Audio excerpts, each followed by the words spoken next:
হাইকোর্টে কল্যাণ বন্দ্যোপাধ্যায়ের মামলা 800 তৃণমূল কর্মী গ্রেফতারের আশঙ্কা।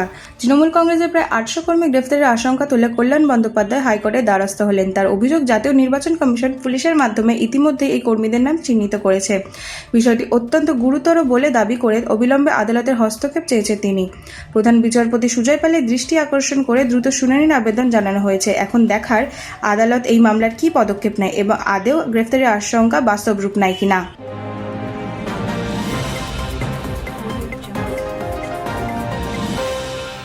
ভোটের মুখে আইপ্যাক ইস্যুতে তীব্র রাজনৈতিক চর্চা। ভোটের আগে ফের উত্তপ্ত রাজনীতি।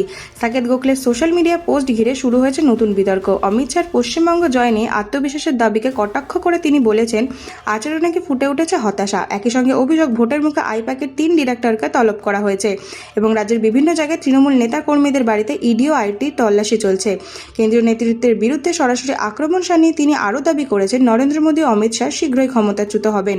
যদিও বিজেপির তরফে এখন এই বিষয়ে কোনো প্রতিক্রিয়া সামনে আসেনি।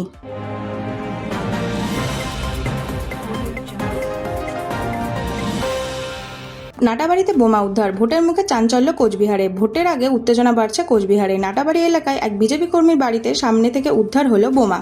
কৌশিক দাস নামে বিজেপি কর্মীর অভিযোগ, তার বাড়িতে বোমা ফেলে রেখে তাকে ভয় দেখানোর চেষ্টা করেছে তৃণমূল কংগ্রেস। ঘটনাকে কেন্দ্র করে এলাকায় ব্যাপক চাঞ্চল্য ছড়িয়েছে। খবর পেয়ে ঘটনাস্থলে পুলিশ পৌঁছায় এবং বোমা উদ্ধার করে নিষ্ক্রিয় করা হয়। যদিও এই অভিযোগ সম্পূর্ণ অস্বীকার করেছে তৃণমূল। তাদের দাবি, বিজেপি মিথ্যা অভিযোগ তুলে ভোটের আগে পরিবেশকে উত্তপ্ত করার চেষ্টা করছে। ঘটনায় তদন্ত শুরু করেছে পুলিশ।